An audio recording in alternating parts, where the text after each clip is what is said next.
Trimming.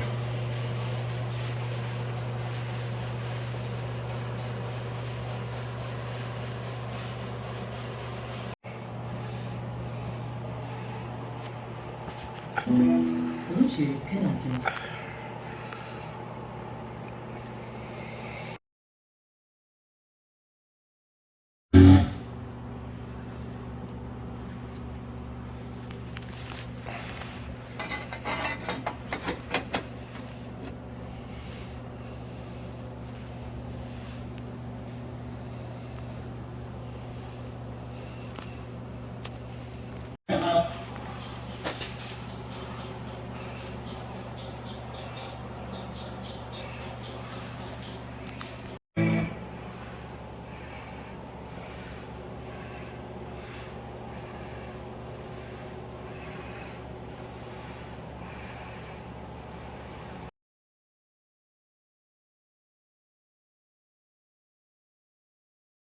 Doctor.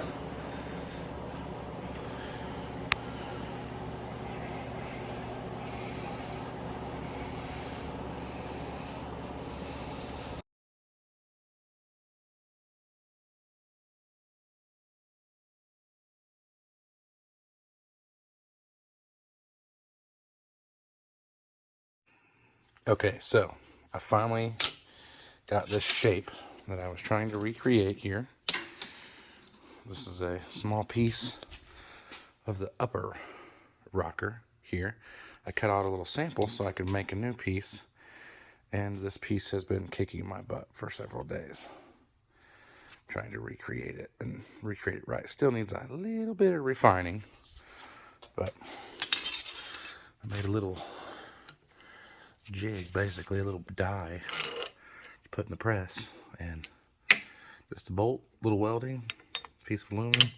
Needs refined just a little bit. Probably do that tomorrow because I have to make about another 7 feet of this. So, but got a pretty good start right there. So clean that up a little bit and hopefully it'll come out a little better.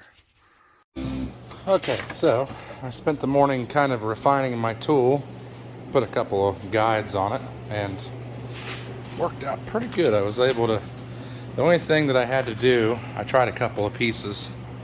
I don't even know where I put them, up there.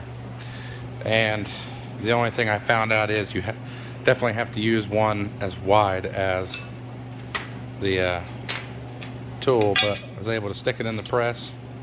Obviously it shrank as I pulled it through, but I was able to run it through just like that.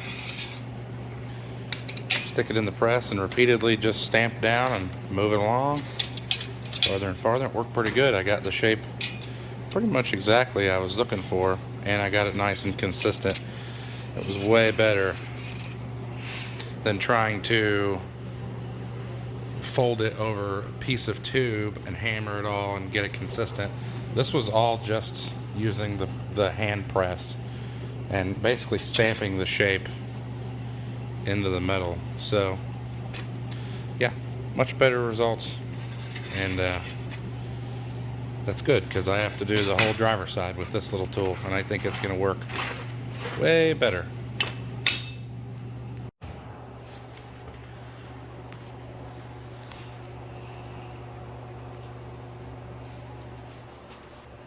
So you see how rough it is over here, and how it's barely even formed at all. So make one pass through to just get the general shape, then move it back through just 2 or 3 inches at a time. Press, press, press. And you end up making that piece. Bring it down. Press.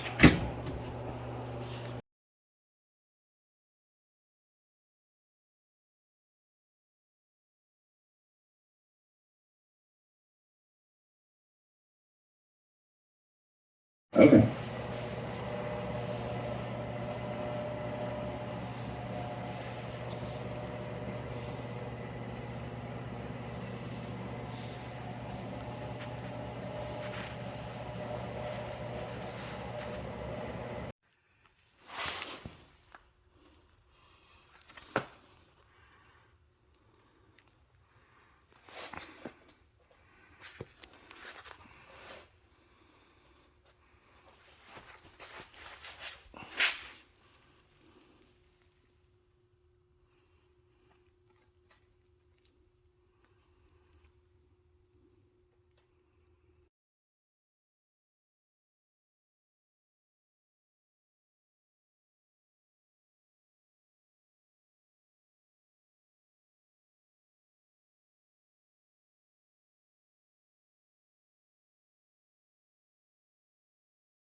Well, there was the passenger side finished product. Obviously, I had to make all that lip right there. Got a couple little low spots in it. I got one right here as well. Another one right there where it was welded. This is all good and flush, but this stuff is only 20 gauge, and even cooling it, you know, I've just got a little bit, not much. I mean, it really isn't much. And obviously all that stuff had to be made as well. And I had to blend that new piece in to the rocker and stuff. But yeah, not bad. I don't want to go back. I've considered going back and spotting these in a little bit. They really are just the bare minimum. They just look so dark because they're dirty. But yeah, I'm gonna go ahead and get it all filled and get it blocked and sanded and primered. Then I can cover it all back up with all the plastic ground effects and stuff that go on it. So all that work to be hidden, but that's okay.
On to the other side.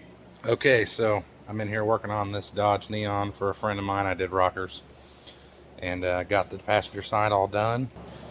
I had to put all these skirts back on to cover up the work, but it's all done anyway. It was rusted all the way up into here, so new rockers are on, and I'm just getting a little bit of video documentation as to what it looked like before and what the driver's side looks like now. So yeah, this one unfortunately goes a little farther up. I was hoping this side was better. I knew one side was better and one side was worse, but I guess it's time to make it look like the other side. I'll see what this looks like after I get this completely off, and we'll assess it from there. Okay, this side is I mean, it's considerably the same as the other. I didn't have to cut any of that out either. That all came out with the skirt. So, but the very end, like the last 3 inches of this side, is still good. So yeah, that's a plus, right? Yeah, here I go. So in an earlier video working on this Neon, I had to make a tool for my hand press to stamp out the upper quarter panel piece, which is all hidden now because of the covers, but basically it makes this shape. And I had to kind of refine the tool a little bit because it was, let's see, it was kind of making the shape more teardrop. Yeah, I don't really have a piece to show you, but it was basically coming flat, which this is the side that I need. I need it to come up. And then on this side, it was basically rolling back over.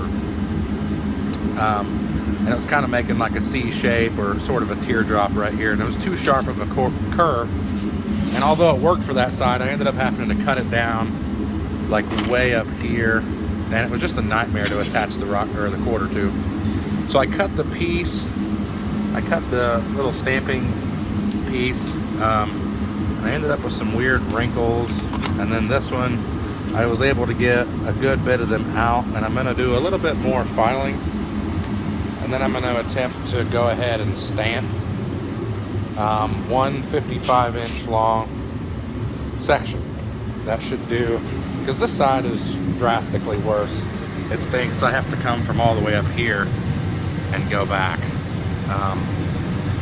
which just, yeah, it just stinks. I was really hoping not to have to do that, because on the other side I think I had to do like 33 inches, so it's like 22 more inches on this side that I've got to do, and it's just a long line to keep straight. It makes me a little nervous, so I'm going to stamp it, get it cut. The general shape of this one is still here, so I'm thinking I'll be able to stamp it, get it cut, and then be able to at least compare it to this one to make sure that, like, my heights and everything are the same. Yeah, there's a whole big mess right there. We're going to have to strip the interior of the car just so I can compare that area, because I could reach in and touch the carpet, and then there's a big wiring harness that runs through there. So I'm just working on getting this all done today. I'm going to let the owner of the car come and strip the interior to try to save him a couple bucks versus me having to do it. So yeah, let's see how stamping this big old long piece out is. I got that piece pretty well refined on my last little test piece. So we'll see how it goes.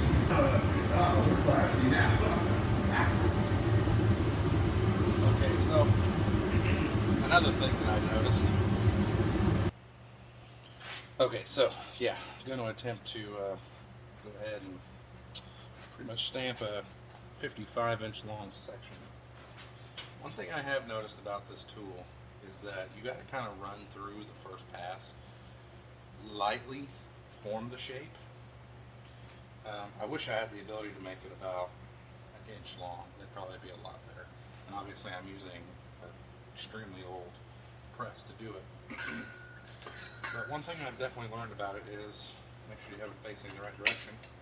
Yeah, you go through, try to keep your panel pulled to one side, because it's the exact same width right now as the tool, but it's going to shrink obviously. So it's a little bit of a process, but start with one side and you kind of have to aim it a little bit, keep it straight, otherwise the bead will kind of like wander down, and then it'll get so far and it'll have to start correcting itself, and then so you end up with this like wandering snaky kind of bead. Yeah, so I go through just real lightly, stamp the whole thing just to get sort of a basic shape, moving it maybe an inch each time. I just cannot seem to get this tool to quit making little indentions, leaving little witness marks. I think it's just because the tool is so short. If I had a longer one, I'd probably have a witness mark every foot instead of every 2.5 inches or whatever this distance is. It's not the worst. I could probably completely round the edges of the tool, and it would probably quit leaving the indentions. I may try that if this section is I'm just not happy with it or something. But right here, every time we press down, we leave just a tiny little indention. So, but I'm afraid if I round it, all it's going to do is move the indention mark inward, because I mean there's going to be a point somewhere. So yeah, like I said, on the other side I only had to do like 33 or 32 inches, so it wasn't that big of a deal. There was enough of the original one to sort of hide any witness marks, that, and I was able to kind of go back and use the wedge end of my body hammer and sort of knock them out.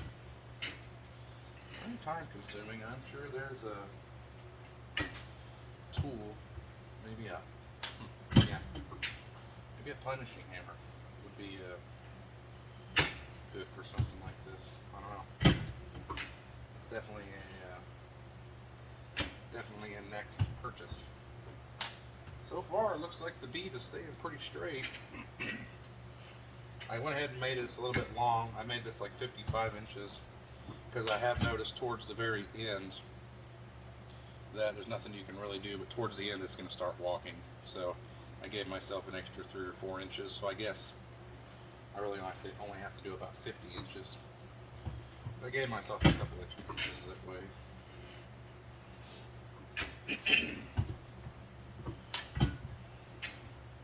That way I've got room to cut off that little tail and taper. Still staying pretty straight, pretty happy with that.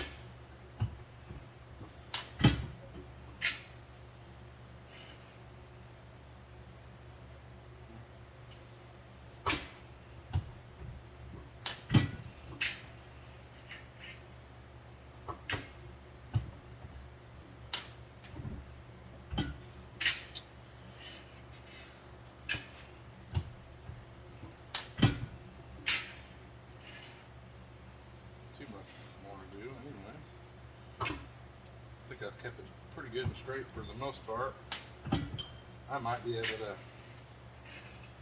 get some of the indentions out. Spreading the, I try to keep my movements fairly short, but the more you spread it out, like, instead of just moving inch by inch, if you jump like the whole width of the tool, those little witness marks will be less.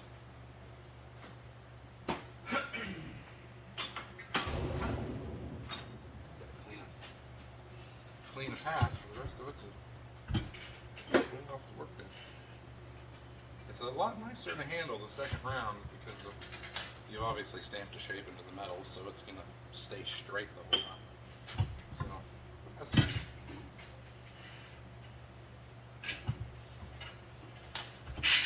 Anybody else that films ever feel real weird when you're in the garage and you're talking to yourself for hours?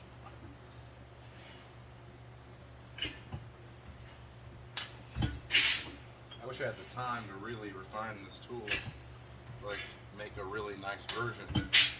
I'm sure I'll use the shape again on something, but I don't know. If I have another project where I use the shape, I'm going to have to go back and just remake this tool completely because it's pretty crude. I'm not charging enough on this project to really refine the tool to use for it.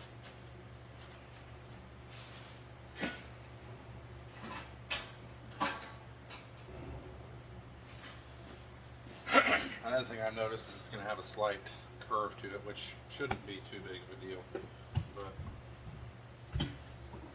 that can all be easily fixed. I should probably weld a couple of like guides out here or something to keep it straight out on the outsides of this plate. That would probably, maybe that would help a little bit.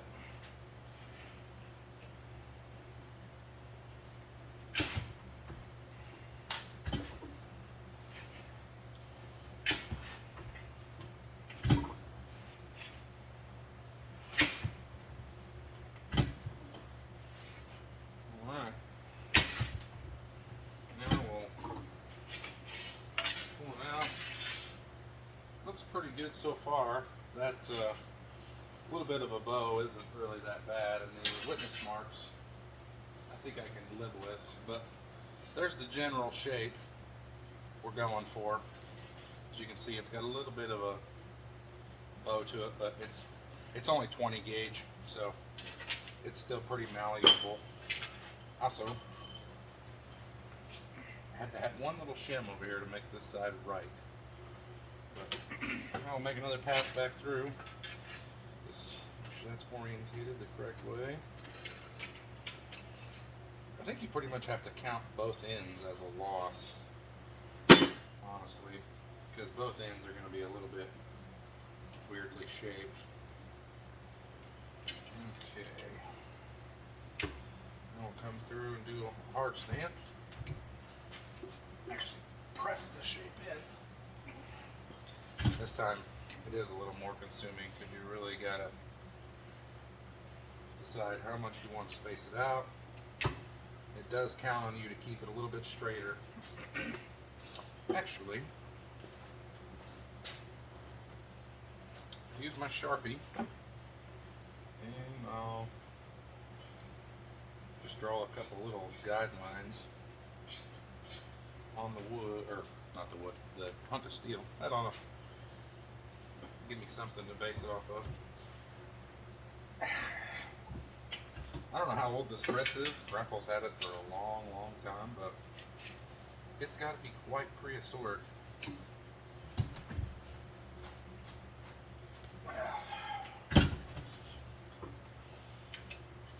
Yeah, automatic press would be probably the titties for this. But you can already see, let me show you over here. You can already see when it comes out the other side how much nicer and refined the shape is. Like, it's so much nicer over here than the very rough going in. And we've got our test piece, which is an old hunk of the original. And it goes like this. It needs a little bit of work, but see, well, what I do is I'll end up putting this in. Well, now the other side's a little bit closer now, so we'll just go back and forth. We'll just make sure that we're fitting along the way, and if this side ends up being a little nicer. See, the problem I had before, I think I was telling you earlier, was this comes out flat like this. Like this follows this shape straight down. And the original die, this was hooking around on the bottom, and it was just causing me nightmares. So either way, working good. You see how it is over there compared to, I mean, not even close over here. So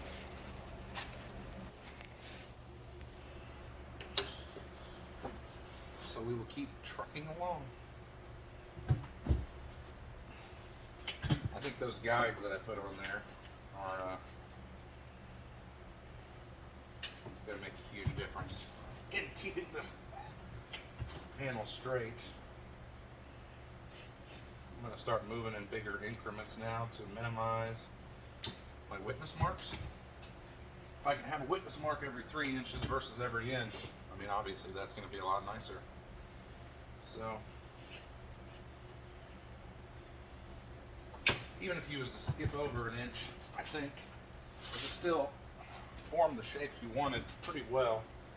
I'm going to slow my roll some. I'm going to make sure, because this is a long piece of metal, and even though that was a 4x10 sheet, I've used probably 4 feet of it on this car alone, or 3 foot of it. So I want to make sure that, you know, I'm not wasting a 50-some inch long section of sheet metal that's 2 5/16 wide. That's a big hunk to have to throw in the garbage for a poor white boy like me.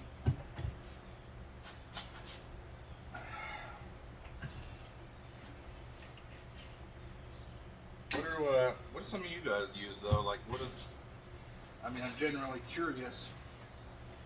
You know, you guys that have a plenishing hammer, do you use it for something like this? Would this work well, or would a plenishing hammer have too many hits too fast? And would you end up just harming the tool or marring the tool, or not? Well, the tool and the piece, I guess. Would you end up just messing it up? You know, repeatedly hitting it that fast.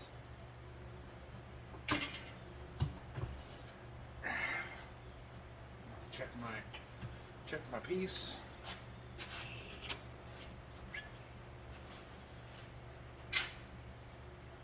Still looking good.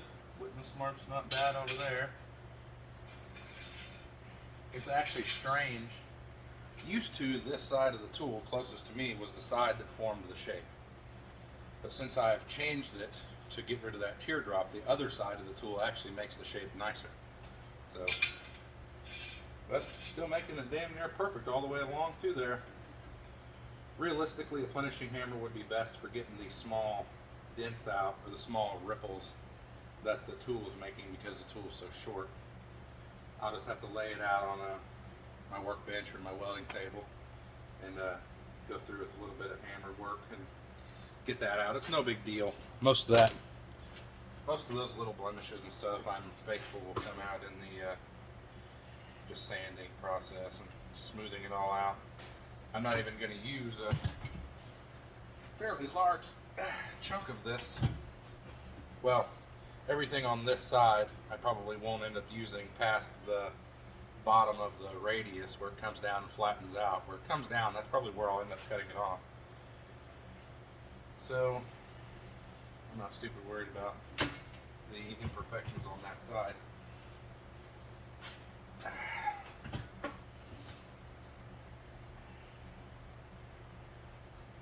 Tell you what, days like today, they are time consuming when you're, especially when you're starting out.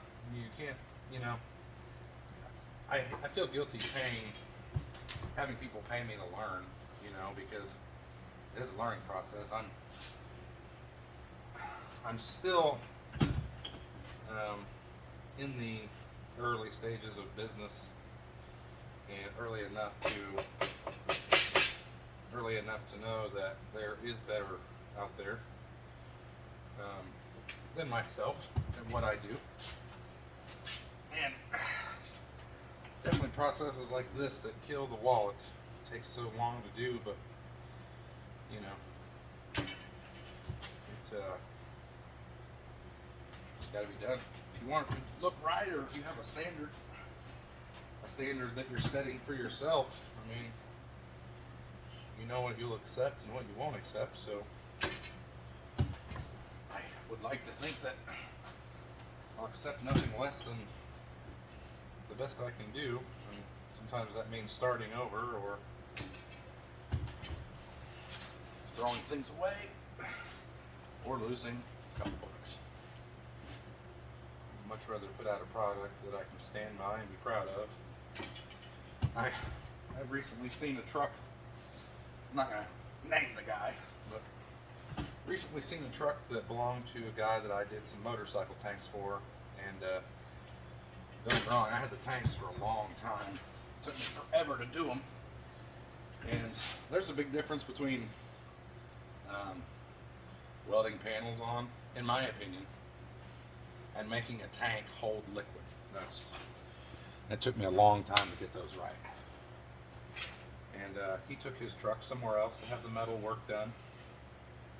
And I recently seen the truck the other day, and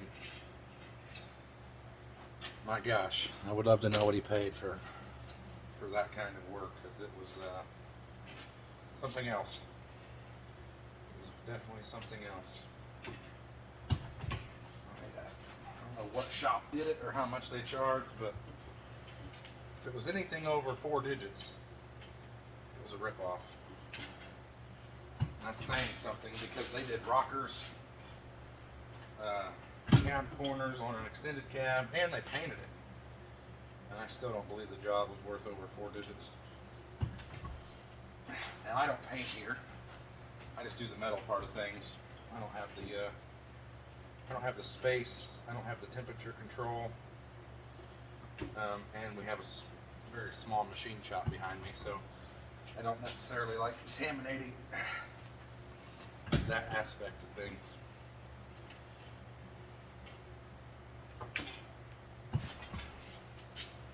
Okay, I'm going to finish up the other 20 inches of this. I'll show you what it looks like on the other side. Yeah. Okay, so fresh out of my press, and there we are after running it through.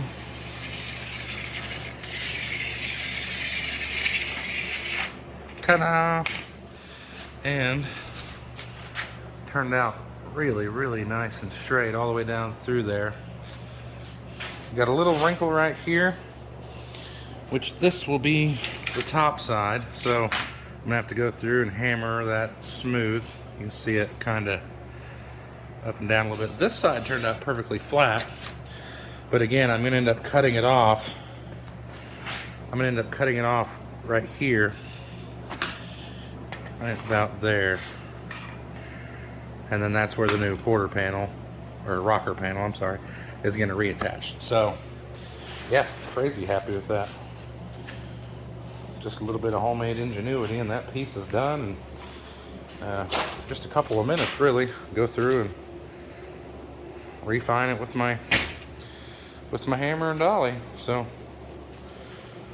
we'll get it kind of, let's see if we can get it even close to the car. I don't know if let's see here. Might be a little long, but oh yeah, that's nice. See what I'm saying? Kind of lined up down there with the original. So looks like there's a couple spots that are a little bit high on the rust. I'll have to go in and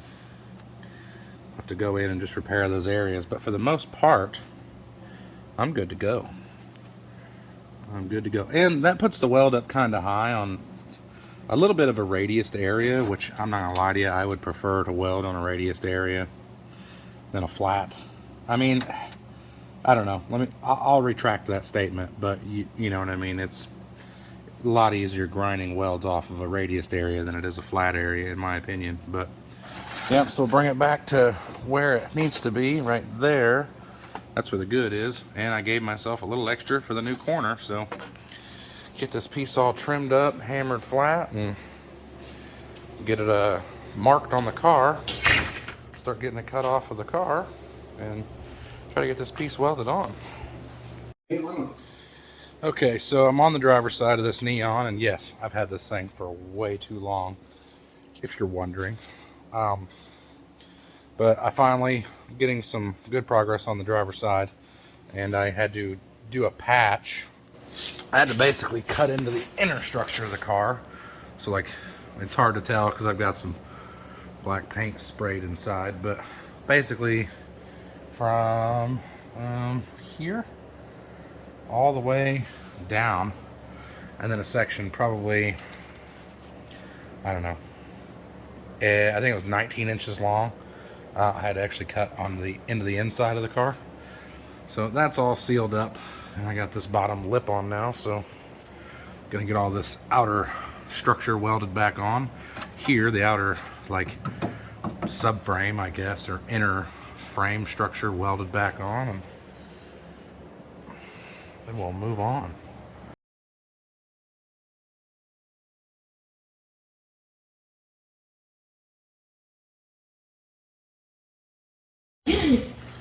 Alright, got all the inner structure done. All the inner structure is done, welded on, seams sealed up. Had to make a new piece down there for the end. Got a little bit of a wave in it, but it won't affect anything. It'll be okay. All that done, welded up, and hit it with some paint. We'll be ready for that piece tomorrow. Hopefully get the rocker on by tomorrow as well.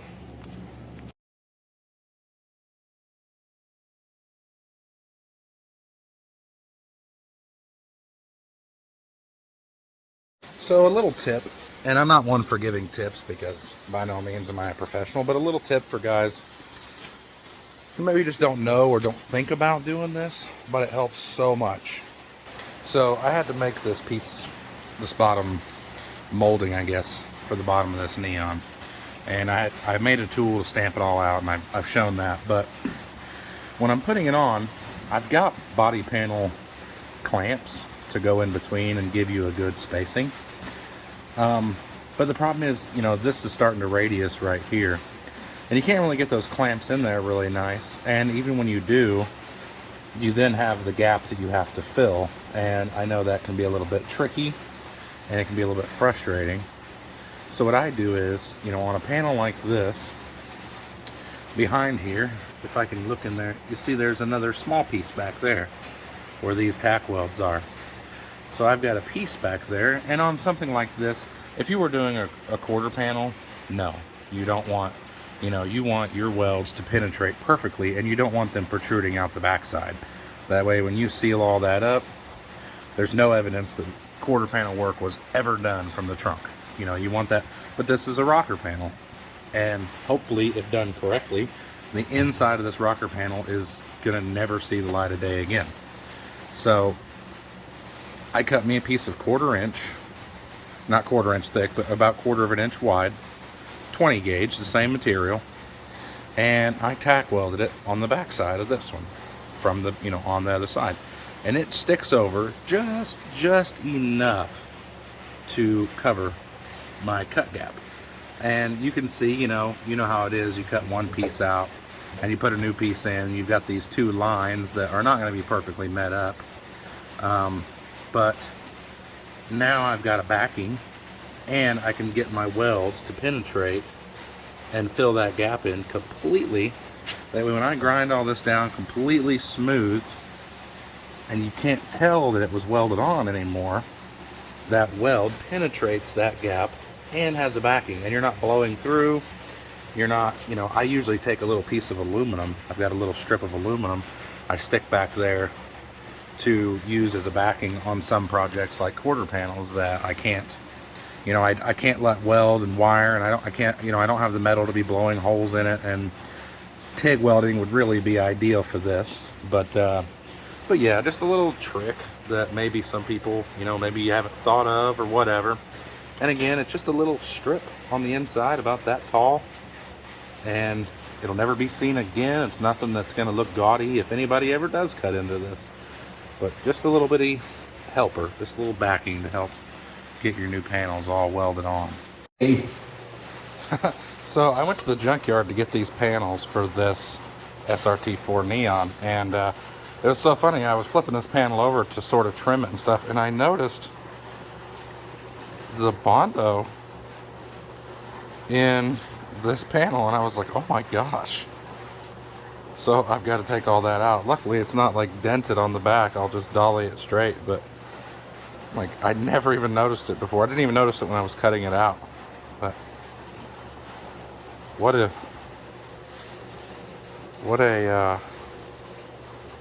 gap there, Dodge. What a gap.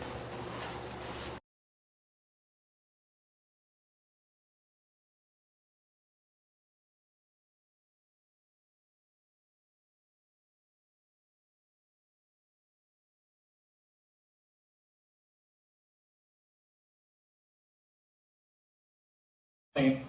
Isn't it crazy how this goes to this?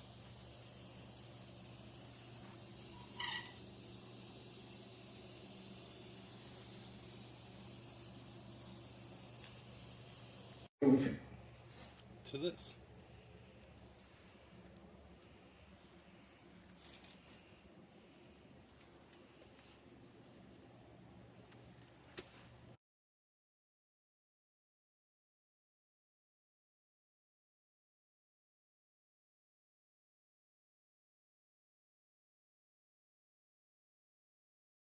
For questions about this homemade die it is crude, but it works so well.